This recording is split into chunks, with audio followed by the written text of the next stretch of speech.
Well, hello and welcome to another episode of Biters. This is the Season 1, Episode 4 retrospective. I'm Diane. And this is your zombified 30-something Brian. We're getting all of our Vatos in line. This is going to be a good one. This was one of my favorite episodes from Season 1. You said that last week, and I was happy to hear that because it was also one of my favorite episodes from Season 1. So I think we're going to have a fun time with this tonight.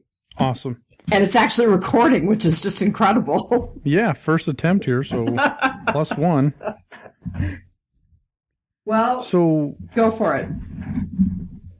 Are we jumping right in, or you want to do some numbers quick? Yeah, so I've got some numbers. The original viewing of Vatos was 4.75 million, so we're holding pretty steady from where we were last week. Again, big numbers for an untried series. Yeah, I definitely think so. The 4.75, everyone's right in that low 5 or high 4. But here is where I think everything takes an interesting turn, because it was written by Robert the one Kirkman. And only Kirkman. Yeah. You betcha.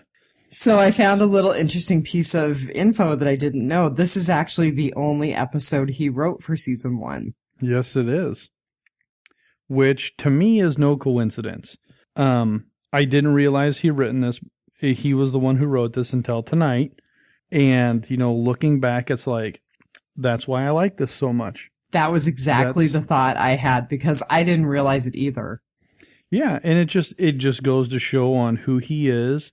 And now, looking now in Season 5 and Season 6, when they've really started to wrangle in the writers and be very descriptive on who's doing what.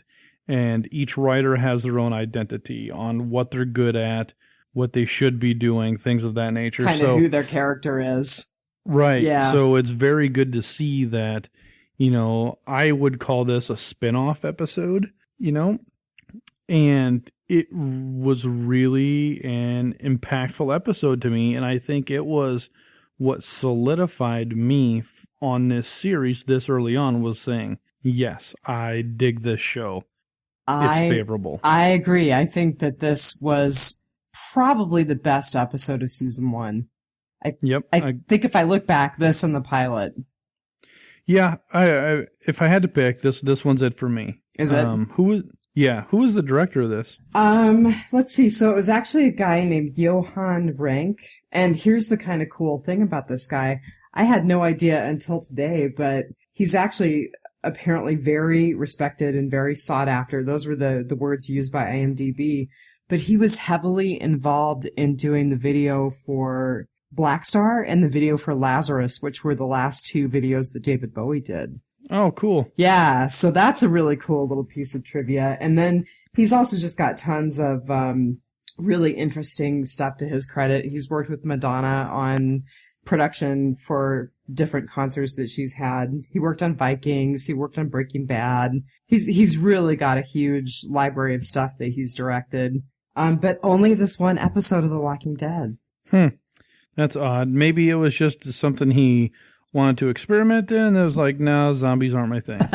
Well, and you'd kind of mentioned last week that you thought, maybe this was a place of kind of pulling in favors and pulling in names to get this up and running. And, yep, absolutely. And this could possibly be this guy's story, but I have to say I was pretty taken in by the fact that he was involved with the David Bowie stuff at the end of David Bowie's life.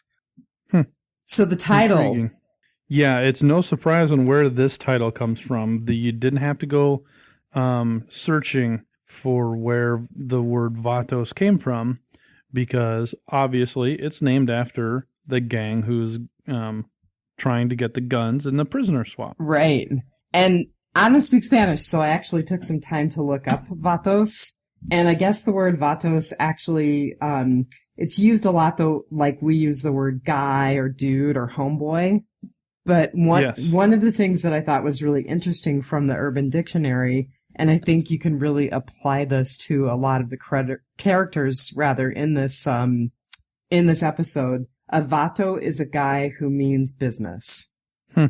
Yep, and that would definitely apply to the standoff with the leader right off the bat. Yeah, absolutely. And then, when you look at just some of the other characters, like Daryl means business. He's all about finding Merle.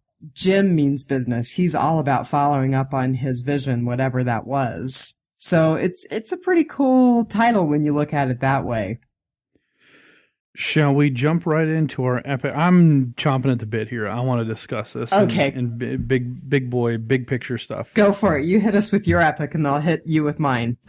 So my epic was just the entire first three quarters of this episode. It was the idea of this sidestep storyline. You have, I need to go back for the guns. They go back. These guys are there. They get into a little quick shootout.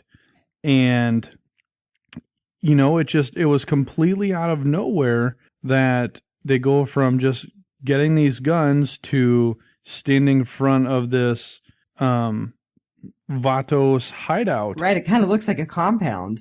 Yeah. And it's just like, what in the heck is going on here? Like, this was just supposed to be, to me, this is where the gang really got in trouble. This was just supposed to be something very simple where they go out, they find Merle, get the guns, go back. Yep. We get it. We go. We're out of here. And then the next thing they know, they've got prisoners. Glenn is on top of the building. They're going to shoot him and push him off. We're going to swap prisoners, but also I want your guns now. Yeah. And, the Vatos, the guys who mean business, just kept upping the ante, upping the stakes. And I don't care. If you kill him, I'm going to kill him, and we're going to kill you and take your guns. So you can have your life and no guns, or we can kill you and take your guns. So it's up to you. And this was the first time that the group was in a lose-lose situation. And when we find out what we learn about the Vatos, ultimately, it's so interesting that they were able to persistently up that ante. Yeah, they always had a one-up. They always had it. And it just kind of shows you who was prepared at this point. Well, and there's a line that Guillermo says at some point in the episode when he's talking to Rick, kind of after the big reveal of the episode, where he says that they've experienced other groups and that they are only there to do harm and plunder. So the Vatos really are prepared, and they've seen what this world is like. They've already run into the governors of this world. So they know what they need to do to get these guns, and they know what's at stake when they encounter Rick's group.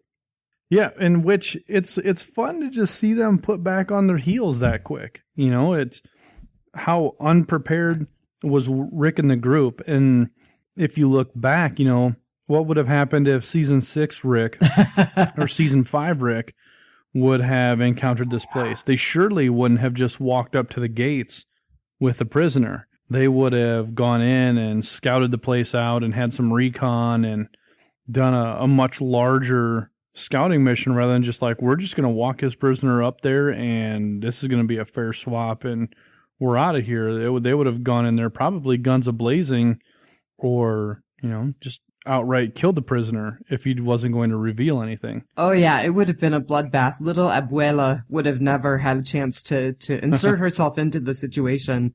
I agree. If we were looking at season 5, season 6 survivors, the Vatos would be in big trouble. Also, timeout, we totally forgot to cover juxtaposition. Oh, go for that. That's good. And Nikki Campbell Keith, just kind of skipping ahead, tells me that she was very tickled to hear her drinking game come to the podcast. So, yep. So here, juxtaposition.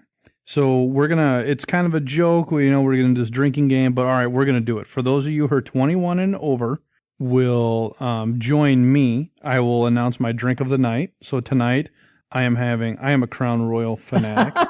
And tonight's sample will be Crown Royal XO. That's just another kind of make and a blend. So Crown Royal XO, I do half Crown, half water. So that is my cocktail. So anytime there's a juxtaposition said, then that is when you enjoy your beverage or water or slush or cocktail. And we got to give props to Kirk because, of course, that was his favorite word to throw around when Kirk and Jeff were doing this. So, hey, Kirk, how are you?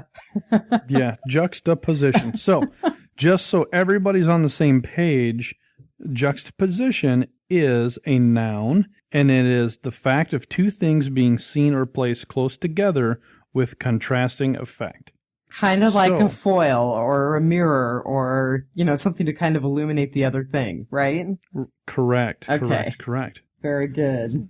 All right. So was that your epic? Did we cover your epic? Did we share an epic there? It was pretty close. So my epic was definitely the story of the Vatos. I really was drawn in by the humanity of the group, what we ultimately find out about the group, because they are taking care of and caring for the sick, the old, the forgotten. And that was such an interesting twist to their story. It was so unexpected. Are you sure it wasn't an interesting juxtaposition? Rattle the drinks. Maybe, 1 second. Maybe a juxtaposition to what our group is doing, because there's not really anyone who's sick or forgotten or not able to take care of themselves in our group. And I don't know, aside from maybe the kids initially, that there ever has been. Yeah, the fun thing for me was seeing these hardcore people who are ready to go to an all-out, guns-a-blazing war and repping themselves like they are MS-13. Yeah. And then you find out that they are just the orderlies there. Yeah, Rick says, "Who are you?" And Guillermo says, "Well, Felipe's a nurse and I'm the custodian." Yeah. And he's just like, "Wait, what?" And they're like, "Yeah, sorry, this is what we have to do to keep ourselves surviving." So that was fun. So I did want to say just a couple more things about Epic and then we can move on. Sure. I really liked Guillermo, especially as the leader of the group, and I thought he was a really compelling character. So I looked up the guy who played Guillermo because I wanted to share a little bit about him. His name is Neil Brown Jr., which this is going to sound really bad. Please no one take this wrong, but that is such a white name. That cracked me up. And actually, apparently, he's a really talented martial artist, and that was the thing that was kind of his breakthrough into being on screen. He had a role in Straight Outta Compton, which I haven't seen yet, so I don't know how big a role this was. DJ Yella, have you seen it? No. Okay. And he also had a role in the first Fast and Furious movie. And then he's got a bunch of small TV credits like CSI and Weeds and Castle, but only just 1 or 2 appearances on each show. So he hasn't really gotten the big break, which I think is kind of a waste of his talent because I think he was really good. So that was my epic. I liked the Vatos and I liked Guillermo especially. All right. So my fail is going to the last quarter of this episode. And, you have this huge storyline, but then also you have a bunch of walkers suddenly invade the camp. It was a lot in one episode. It was great. Yeah. But my fail was that none of the booby traps around the camp worked.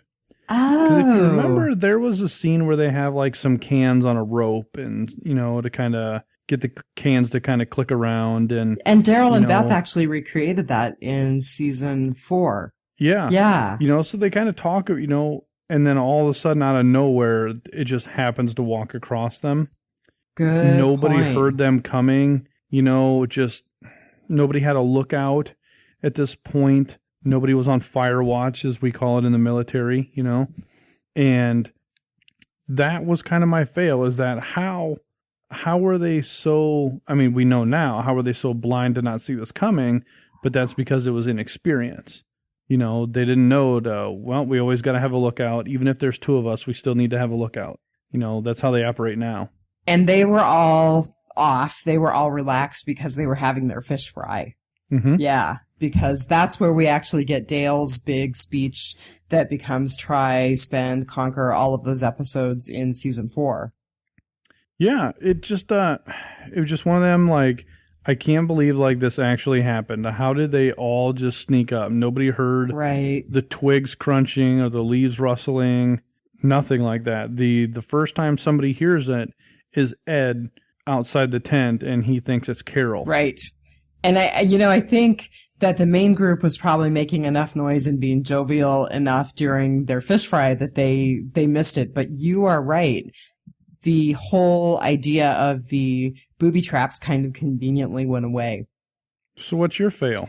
Well, my fail was Merle. So I still don't understand. And I was kind of searching for my fail, and this kind of popped up for me yesterday when I was watching it again. Why did he make a run for it? He doesn't know what's happening with the group in the camp. He doesn't know what's happening with Daryl. He doesn't know Daryl's looking for him. I don't understand why he didn't take the box van back to the camp and at least get Daryl. And possibly, there was some suggestion of it with the guys in the city. They said, Merle's going to rain down fire on the camp when he gets there. But he never went, and I don't understand why. I never thought about that. I never thought about why he never went back to camp unless the governor intercepted him. Well, another thing that I thought, and that's a good possibility, I also thought maybe he was just so out of it from cutting off his hand and blood loss and shock. But it just doesn't make sense to me that he wouldn't go back and try to make some kind of contact with Daryl, especially when in season 3 he talks to Daryl about, these were our plans and we were going to get back together and we were going to do this. But he never made any attempt to find his brother. Maybe he didn't know the way back. Maybe he wasn't paying attention when they drove into town, because this was the first time that anybody came into town. Right. Glenn does say that he was going in and out of town by himself prior to that run. Absolutely. Yeah, and he goes, this is why I never wanted to bring anybody. Yeah. Before it was just me in and out. Now that we brought everybody, everything went to Kraft. So, maybe he didn't know the way back to camp. Maybe he wasn't sure on how to get there. And that's where he drove off and went on the wrong county road, which led him down to the governor's spot. That highly possible. I just thought it was interesting that, and it's one of those things where you don't always know. There's not always a neat tie-up to things, but I thought it was interesting that all of a sudden Merle just disappeared. Yeah, it was interesting that you didn't see him at all after that was over. You just seen like the bloody iron where he cauterized his wound, right, and stuff like that. You just seen that, but you never got to see anything. So it was just this mysterious absence. And I don't know about you. I always did think we would somehow see Merle again, so I wasn't terribly surprised to see him show up in season 3. But it also makes me wonder when you said, we never saw him again. We just saw the stump. We saw the cautery. Was there something going on contractually with Rooker that they couldn't get it back? Or was it just convenient? Yeah, I mean, in this early stage, there was a lot of problems, as we know, with people and directors and all of this stuff. So it's very possible that there was an issue with him. And they, behind the scenes, handled it, reconciled, and they wrote him back into the script rather than just leaving him gone or dead. Yeah, I don't know. That was my epic, though, or my fail, rather. That was my fail. So what about your epic fail? My epic fail is leaving this storyline and never coming back to it. And you and I are very much in agreement with our epic fails then. Because that's mine as well. Yeah, it's one of those things where afterwards, you got closure from the camp. You never had to go back to the camp. You got closure from Rick's neighborhood. You never had to go back there. You got closure from the farm. You never had to go back there. You got closure on the prison. You got closure on the CDC. Got closure on Woodbury. Yeah, you never got closure here. And there was just this giant, well, there's a couple, and we'll talk about them next week too, that there are these, they're not important loose ends, but they're important to me because it made this story, and me attached to this program that this episode did, and they never, not even a webisode. So I have a couple of interesting pieces of trivia. Okay. Yeah, first, I just want to go back to the comment that I kind of alluded to in my fail, which is that, this is my epic fail as well. And then I said to myself, but you don't always know in the apocalypse what happens to everybody. Sometimes people do wander off and you never hear from them again. Sometimes you pass a group and you never hear from that group again. So, there's some realism there. But I read on Walking Dead Wiki that there was actually a deleted scene that was supposed to happen in the season 2 opener, which shows our group going back to the compound where the Vatos were. Really? Yeah, and it's supposed to be, the CDC has just blown up. Our group is looking to find a place where they can hunker down for a little bit, and they go back to the Vatos compound, but they find that it's been overrun by walkers. So they have to take it back and take the guns back.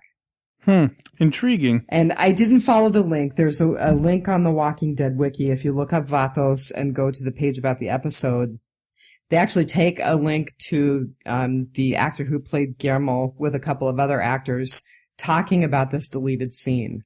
So I'm gonna have to check that out. Yeah, it'd be a good thing to follow up on. I didn't do it today when I was looking around, but I thought that was interesting, that there was some intention to kind of bring the story back around to these guys.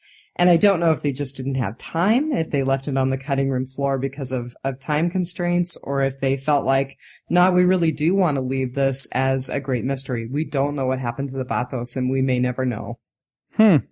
Yeah, that stinks. I wish they would have at least made it into a webisode or something. I understand, people are going to walk off and you're never going to hear from them again, but that's those people. I'm sitting in my couch. Right. I know lots of stuff these people don't know. Well, and these are definitely characters from the early days who have some staying power. I mean, we still have a pretty strong attachment to them this far out. Yeah, I agree. I wish they just would have done it in a webisode. Dang it. Yeah. So I don't know, there's always the possibility that they could somehow bring the storyline back, but I think it's gone. I think they've lost the opportunity with this story. Oh yeah. I think it's way too late to kind of bring it back in any way, shape, or form. It would be contrived if they did. Yeah, it's just a total waste of resources at this point. Yeah. What value is it going to add now? None. So, I mean, why even waste the time and money that it would cost to produce it at this point? So yeah, that's kind of that for me. That was my epic fail. I'm glad we agreed on that. It's a rare place where we do not present a juxtaposition of opinions. Whoa. Hold on, let me find it here. Let me get a little sip on.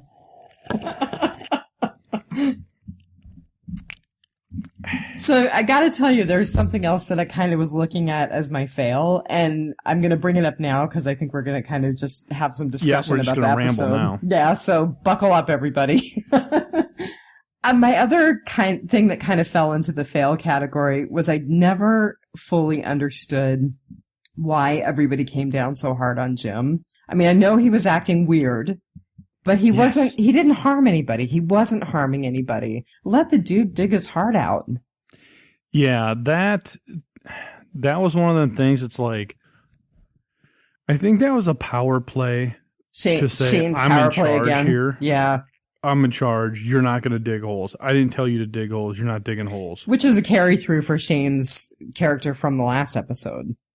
Yeah, and I agree. That was very troubling. It's like, so what? The dude's over here. Well, you're scaring people. He's over here digging holes. And then he's like, oh, I guess I knew what I was digging them holes for. And then everyone kind of looks over, which at that point, it's like, man, what is special about this guy? Right. I agree. I mean, then it kind of sets you up to expect that there's going to be something more going on with Jim. It does. But we find out next week what happens. That's not the case. Yeah. So there's more stuff I want to talk about next week about this kind of stuff. But there are these little one-liner type situations that you just kind of wonder and just say, oh, come on, man, what is going on with this or what's going on with that? We had so many opportunities. Well, and here's my other thing, right? So getting after Jim and saying, you're scaring the children. It's like, we're in the zombie apocalypse. There's a lot more to be scared of than Jim. Yeah. There's a dude who beats his wife in front of the kids. Yeah, good point. And he's dead now, sure. But, and were you surprised to see Ed get smoked right off the bat? I was pretty happy to see Ed get smoked right off the bat. Yeah, I think most people were happy to see him. But I thought there was going to be more to that. I thought there was going to be a longer story arc with him and Carol. Well, so here's one of the things, and I think we might be headed down the same path here. When he grabs Sophia's hand and he insists that she stay in the tent with him, I was like, oh, gross. This guy is molesting his daughter. And I thought the same thing. I'm like, are we doing this right now? Well, and then I thought maybe that was going to be part of the continuing story, but maybe it was just part of making Ed even more disgusting to all of us. So there was we were all ashamed to admit it, but maybe we weren't ashamed to admit it, but we were happy to see him get smoked. Yeah, totally. I did like the moment of emotion that Andrea had with her sister At the end, or as she's dying? As she's dying, and the whole necklace, because that's this one, right? No, so the necklace happens in the next episode. Oh, next one. That's Never all right. mind. But you touched on something for me. So as I was watching her kind of talking to Amy and saying, I don't know what to do because she's watching her die and she has no control. I thought it was kind of symbolic of the camp crumbling. I thought, Andrea watching her sister just fade is also part of our group watching the overall safety of this camp, which they thought was relatively intact, disappear. Mm-hmm. I agree. So I thought it was symbolic of a greater storyline, greater arc. Yeah, there's so much that goes into the first 3/4 of this episode. They really had these two big moments kind of clash together, which you would never see today. Right, because they would make one story. Yeah, that would be two separate episodes. Yeah. It would be one about the Vatos, and then, which they wouldn't have had trouble drawing it out.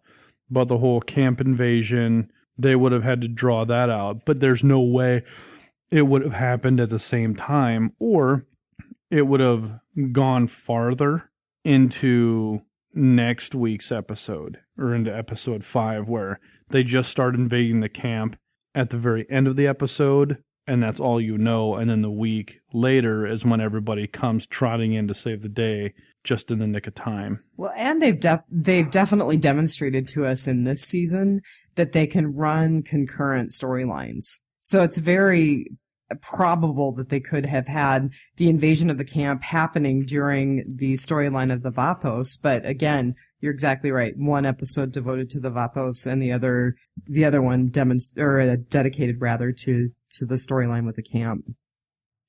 So how much do you think, kind of looking back, and, there were some interviews where, Daryl was supposed to die early, but he was a fan favorite, so they kept him. At what point do you think those decisions are made as, like, season 1 is writing out and they say, we're going to kill XYZ? Because some of the people they saved from season 1 to season 2, mm-hmm. which is where I think a lot of, people decide who they like or they don't. And then once the kind of, they check the community's temperature, and then people they don't care about, they kill off. And then the other ones, they kind of write up. It happens all the time. I mean, it happens right now with, perfect example, Star Wars Episode 8. Episode 8 was completed. The script was done about a month ago. J.J. Abrams helped write the script for Episode 8. It came out that Rey, Finn, and Poe Dameron are the 3 top favorite characters. Episode 8 is now getting a rewrite. Oh, interesting. I didn't know that. They're rewriting Episode 8 to expand on those 3 characters to give them more scenes and dialogue and taking away from others. So it happens. How quick do you think that happens here well, we know with the whole Darabont thing who was going to get axed and where people fell. Right. And I don't know where the decision's made about Daryl. I don't think it happens yet. I don't think he's become the redneck heartthrob yet. So I think he still has to grow on the audience a little bit more. Yeah, I did not like Daryl at all. I could care less. He was really nothing to me. I had no investment in him at all. And I think the heartthrob kicks in where Sophia goes missing and he steps up to save the day. I think so too. We're going to find her. But that's already in season 2. So, you know, I would task us and I would task the people who are listening to look at episodes 5 and 6 and see if there are places in episodes 5 and 6 that are stand out for Daryl, where maybe this decision started to fall into place. Because it's all written at the same time. So they would have had to have decided between seasons 1 and 2 who they were going to keep or kill. Right. Neat. What else? Let's it's see. fun to think about stuff like that, looking back and say, how did they, well, and just even Andrea, like, how did they keep her? Right. And, you know, I think there was probably, I don't know at this point if it's true or not, but I think there was probably maybe some pressure from the comic book fans to hang on to Andrea to see if she would get the same arc that she got in the comic book. I don't know if that's true. So who did we lose in season 2 that was from the original Survivor group? I know we lost Sophia. I'm trying to think. Shane. Right. And that was huge. Dale. And that, you know, that was a hard death. I mean, even for a lot of us were big fans of Dale. I was a big fan of Dale, so that was hard to see him go. Yeah. Although I did watch this episode again and I was kind of like, okay, him getting all up in Jim's business. He's kind of a crotchety old man. Yeah, I hated a lot of people. Character. I liked Rick. I liked T-Dog. I just hated a lot of the characters. But it was a good hate, you know. Right. Like I didn't hate them because I thought they were terrible actors. I hated them because I hated their character. Because they played the characters well. Right. And you know, I look at some of the characters like I really actually liked Jackie quite a bit, and I thought that Jackie had some real potential if they had kept her on through the series. I definitely was part of I'm not a big fan of Lori camp, even early on, and now I'm identifying more and more why that was. You know, a big unanswered, and this kind of leads to next episode, is whatever happened to the Latino family. Yes. Yep, the Morales. Yeah, thank you. I couldn't remember their name, but... Yep, I'm in the same boat. I was thinking that was this episode, but it's next, so you have to wait on that. Yeah. You know, One thing I will say about Andrea is she was a very selfish character who kept thinking that she had to fix the world's problems, and it wasn't the zompocalypse she was trying to fix. She was trying to make everyone, we're all happy-feely. The problem, or the benefit from her death, I think, had to happen to allow Carol to become who she is. I think you're right. I mean, I think the real truth of the comic books as opposed to the series is that Carol has become Andrea. And a lot of people are saying that. Yeah.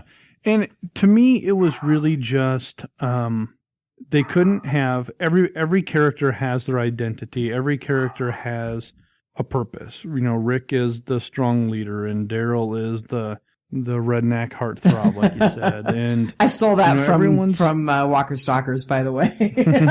Everyone has their identity.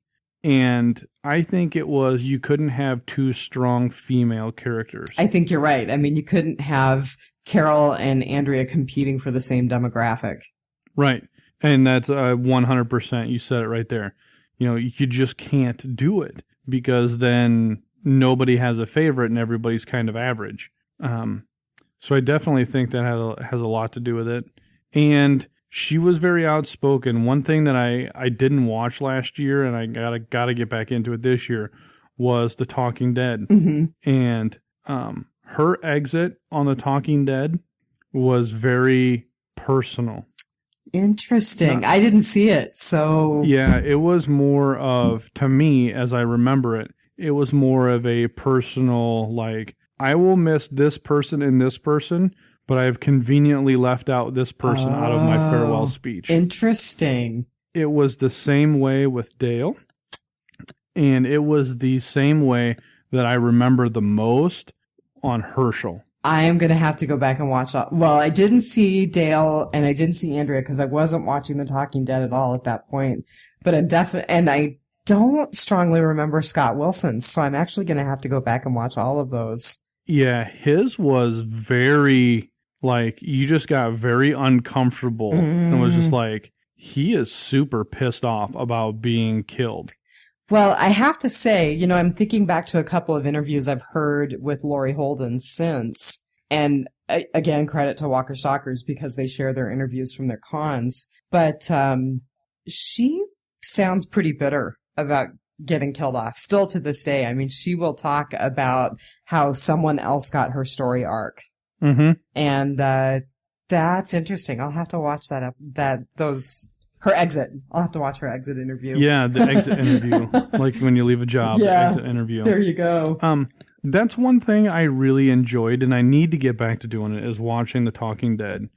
Just because when it was over, and I just used to go right back into doing my own stuff, and with my fantasy football podcast, as soon as Walking Dead was over, I was scribbling notes, and I would have NFL in the background and doing all that stuff. So it's that hole where you get to see who is really torqued. I know we've completely gone off of Vatos, but we've already talked about it.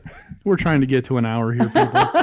Well, so I have to say this is the first season that I've really pretty faithfully watched The Talking Dead, especially because of the whole Glenn thing. And I enjoy it. It's cathartic to watch The Talking Dead and see what other people have to say and see what the actors and actresses have to say.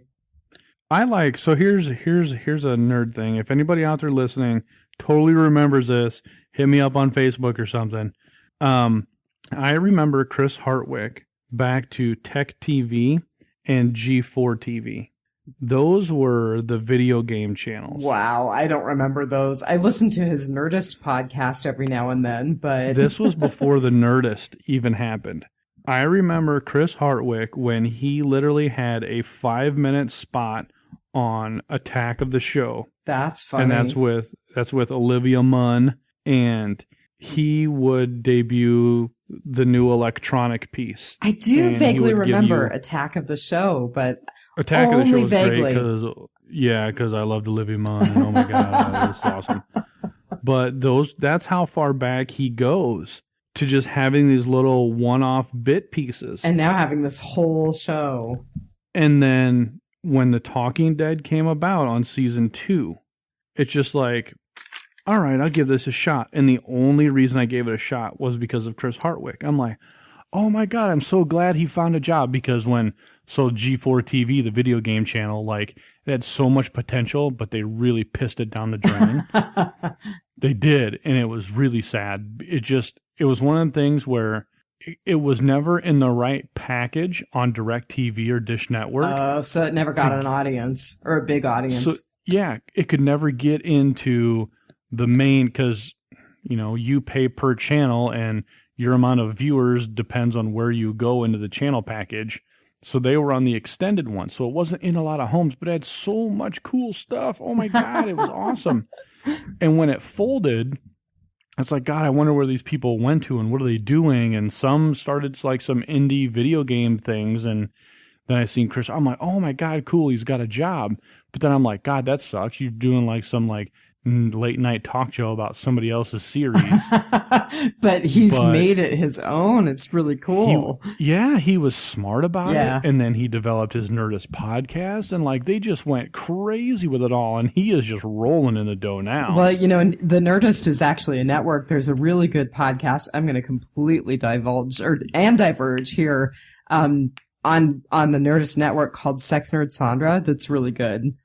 He's done it, man. Yeah. He really has. He really has. So anyways, to go back then was watching the evolution of The Talking Dead.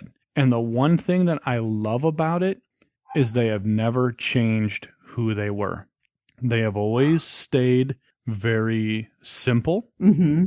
They haven't sold out yet, with over corporatizing everything and logos all over the background and logos on his card, that he holds, that's what I'm waiting for at some point where you see like a Gatorade symbol and instead of drinking water, they're all drinking out of Gatorade. Oh, that's really funny. Bottles, at some point that's where and once you see that, the show's in trouble because they wouldn't sell the rights away if they didn't have to. Well, it's very interesting too, the people that he chooses to interview, the people who are not cast members. He just gets some really unusual perspectives on the show, which is kind of fun. The one time when Marilyn Manson was on there, did you see that episode? Oh, no, I didn't see that one. Like I said, he only was faithfully. So high. Oh, gosh. It was terrible. Like, he was so high, and he was so blitzed out of his mind. Oh, that's hilarious. And, like, there were so many times, like, they just stopped talking to him. And Hartwick was just, like, holding back laughter, but then also holding back, like, what the hell are you talking about? Because there was one time, like, where he's just like, the one thing with me and the zombies, and, like, he just starts going on, and then he's, like, comparing it. I think he's, like, talking about Nazis and stuff. Oh, and, like, my God. He's just going down, and you see him, like, okay, and then he just starts talking to the other guest, like, wow. Okay, so some of these are going to be good YouTube moments. I'm going to have to really look for that. Yeah, there's been some... I like the personal ones where when the actor dies and they have him on there and you really see people get pissed off. Yeah, well, I definitely remember seeking out the one where Emily Kinney was on because I had heard the same thing, that she made it so personal and she looked so uncomfortable sitting next to Robert Kirkman. And apparently he did not look, well, I watched it later and he did not look very comfortable sitting next to her either, so... Well, and that's the thing. You have to wonder. It's like, okay, people, but come on. It is a show. It is a show and everybody's dying. You can't think you're going to be immune. The only one who gets to think that is Rick and Carl. And we don't even really know that they are. I think they are. Rick and Carl are 100% immune. I think so. I don't know. Rick, I will agree at this point. Carl, if you're staying true to the source material, but... I don't know. So, the other part, I was totally caught off guard by your comment, and now I have no idea what I was thinking about. Were you going to go back to Vatos? No. It was with our new adventure line of thinking. And yeah, I don't know. Oh, sorry. I hate that. It happens to me a lot. It's funny. Well, a couple of things more about Vatos. I did actually write a couple other things down. So I didn't realize until I watched it again that actually when they're loading up to go back into the compound of the Vatos for the final time, that T-Dog and Daryl are pretty actively trying to talk Rick out of going back and rescuing Glenn. They're like, who is this guy Glenn to you anyway? Why is this guy Glenn important? And then Rick finally says, I owe him something. I was nobody to him and he saved me, so I have to do the same for him. And it was actually shocking to me somewhat. Not so much Daryl, but especially that T-Dog was like, oh, just leave him. Who is he to you anyway? Yeah, screw this. We're on. Yeah. So that was kind of a moment that I didn't remember that was surprising to me from this episode. Neat. Yeah.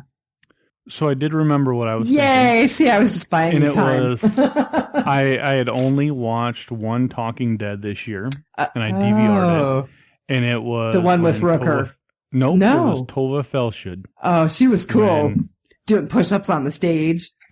Yeah, she was just battier and crap too, man. She's kind of weird, but she's a badass, man. She let us in, though, in a bigger picture of how they are struggling to stay on the show, where she was talking to Scott Gimple and she's like, no, let me pitch you some ideas on where I want this character to go. And it was kind of twofold to me. One, I think it's cool that they try and save their own character from the writing process. It's like when your boss is firing you, you're like, no, wait. And it's like, too bad, the paperwork's already done. We're at this point because it's final. It's not an open interview to save your ass. We're not discussing this. Right. But then it also And I think this is what probably pisses off Kirkman and Gimple and all the writers and producers. You think you own this show, but you don't. This isn't your show. Right. This is our show. Because she was like, I just kept coming up with all these ideas on where I wanted to take my character. And ultimately, it's Kirkman's show, right? Yes. I mean, he did the George Lucas, is what I call it. Kept control of the empire. Yep. And J.K. Rowling, same way. Yeah. Smart. Here's my stuff, but I will never give up controlling influence. No matter how much money you throw at me, I will never give up control.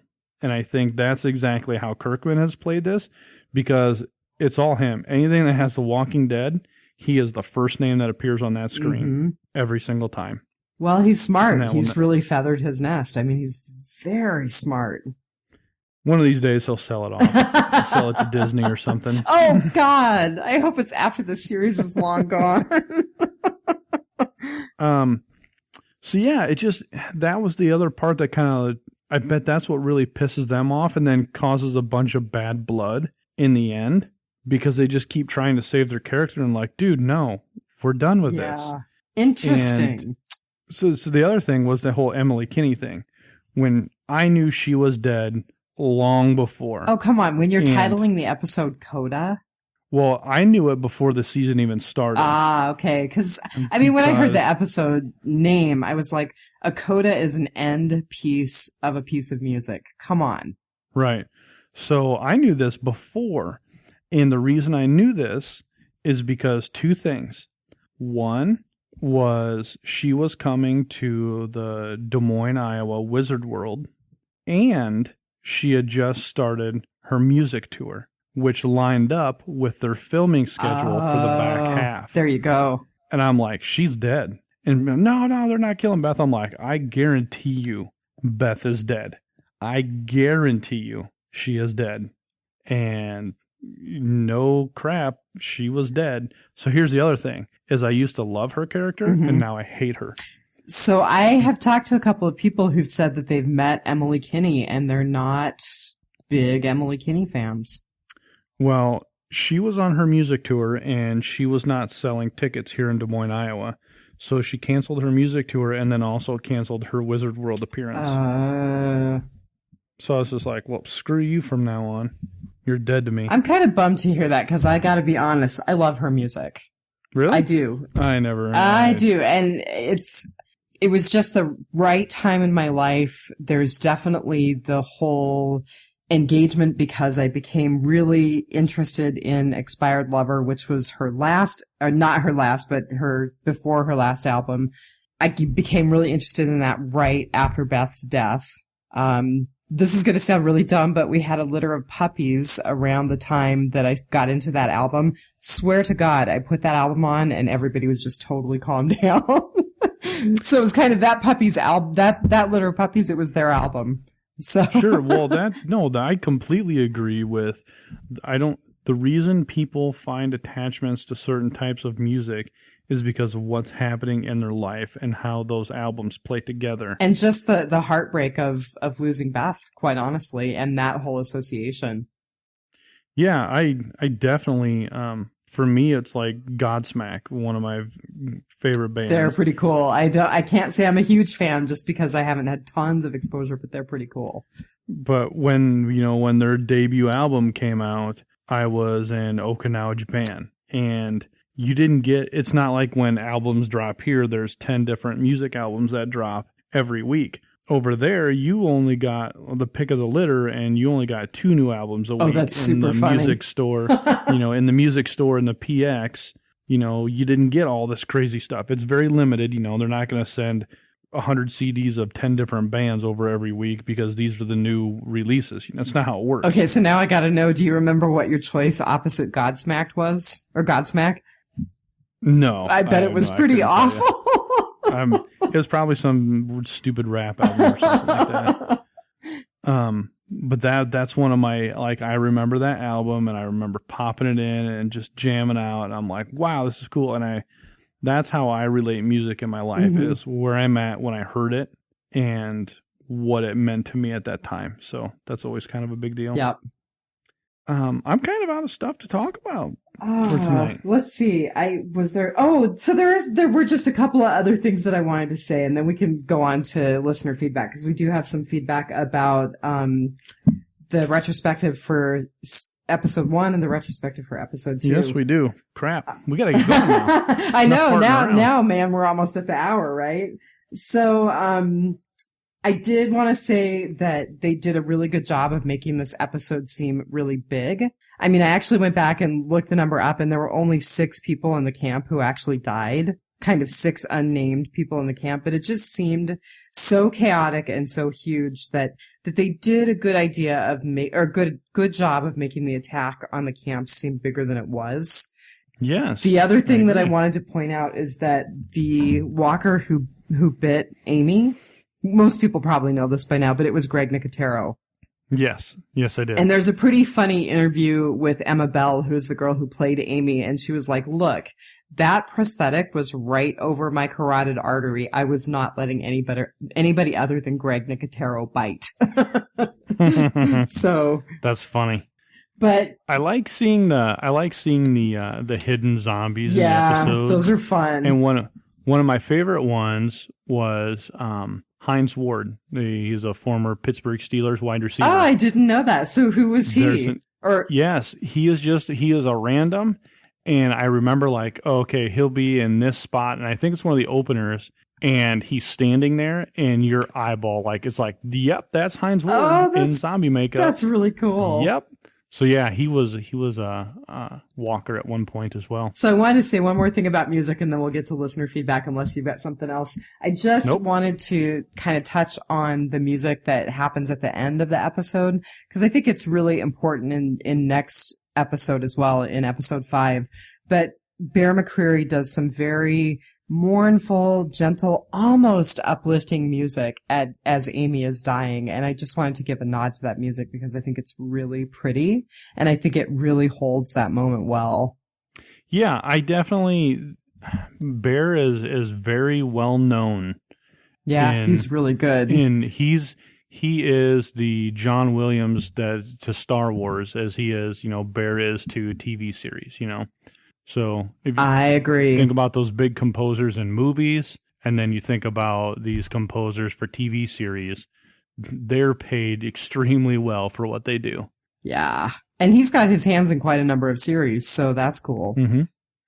Well, which feedback do you want to take? Do you want to take the one from Art about 1-2, or do you want to take the one from Laura? I'll take the one from Laura because I have a paragraph in there, so... So I gotta say, I missed this because I have not been very good about checking the email. So I just want to say to people that if you're thinking about leaving feedback, for me to look at it, probably better to leave it on the Facebook page at this point. So thank you, Laura Willie Swing, for your patience. And Brian, take it away. It says, hey guys, I just finished Walking Dead Retro 1 and really enjoyed it. I've been watching the show from day 1, but I've never really gotten into podcasts until season 4. So we are happy to have you, Laura. Yeah. So she said, thanks for your Walking Dead origin stories. I found out about the show before it began. So they have a local horror film society that does an annual horror film festival. And at the theater 5 minutes from my house, and they were promoting the shizzle out of The Walking Dead right before the Halloween premiere. She watched the trailer on YouTube, and as a horror and zombie fan, she freaked out. She loved it. It's awesome. So here's my part. Brian, I am totally on board with your epic fail, because with all the villains and buffoons we've encountered on the show, Lori, who was my epic fail, is still my number 1 most despised character, closely followed by Shane. That is so funny. Just the fact that they hooked up so quickly after the apocalypse instantly put them on my SH apostrophe or exclamation point T list. I've always suspected too that they might have something going on the pre-apocalypse. So it's good to hear that you guys are on board with us, that they were screwing around before the apocalypse hit, and it was just I still think they were. Yeah, totally. Yeah. And she says, P.S. I just seen John Bernthal in Sicario this weekend, and he played a similar character to Shane. I told my husband, that guy plays a creepy douchebag. Love it. Along the lines of Lori, though, I think one big epic fail for all of season 1 and into season 2 is that the writer's inability to write a good, strong female character. And we kind of talked about that in episode 2. Which we did, because in season 1 and most into season 2, there were no strong female characters. That issue alone almost had me jumping off the show from the start of season 2. It wasn't for the arrival of a kick-ass farm girl named Maggie, I may have not held on. Meh, who am I kidding? I probably would have soldiered on, if only to watch Daryl Dixon's gun show. Wink face with 2 smileys. As for the poll, she prefers to watch things in black and white, but it wouldn't have been a cardinal sin not to watch that gorgeous cinematography on the beautiful Georgia countryside in full vivid color. I think the landscape itself is as much a character of the show as anything else. Can't wait. Boy, that's true. Yeah, you bet. And she says... Especially when you think about that beautiful quarry. Mm-hmm. She says, cheers from snowy but icy Colorado. Well, Laura, you will be happy if you are a football fan, because at the time of recording, you, the Denver Broncos, will now be playing the Carolina Panthers. Good luck. Oh, funny. So I just want to add, I really loved John Bernthal in, I'm going to blow it. What was the name of that movie? What? No, Fury. No idea. It was a World War II movie with Brad Pitt. Oh. It was about a tank division. No, it was actually really good. Whatever. And, you're so funny. Nothing and with I'm not Pitt saying that or just Matt because Damon is good. I am not saying it because Brad Pitt was in it. I'm saying it because I love World War II stories. So it was really good. I enjoyed it. John Bernthal, check it out. What Art had to say. I will take Art's feedback. So he's talking about the episode 2 or season 1, episode 2 retrospective. This is to your point about the sheriff as well. He says, I agree with the sheriff thing, that nobody asked or told Rick about Shane. And I don't think it's like a Marine. A sheriff is associated to a county, and that county would be on their uniform. How many sheriffs in one county? Not a whole lot. Keep up the good work. Very true. Yeah. And I just want to say that I have been assured, I may have said this earlier in the podcast, bear with me, Diane Lasora tells me that Skinny Girl margaritas are good, so I may be drinking along next time. All right, you got to. And then Nikki Campbell-Keith, keep the drink alive, and let us know your guys' drink of choice if you're going to play along. If you're going to play along, you got to tell us your drink of choice. So I think that's about it. That's a wrap, folks. That's all, folks. So don't forget to take it one dead day at a time. We're getting there. We got to work on it. We got to find some cue. We'll get there. Have a good night. You too.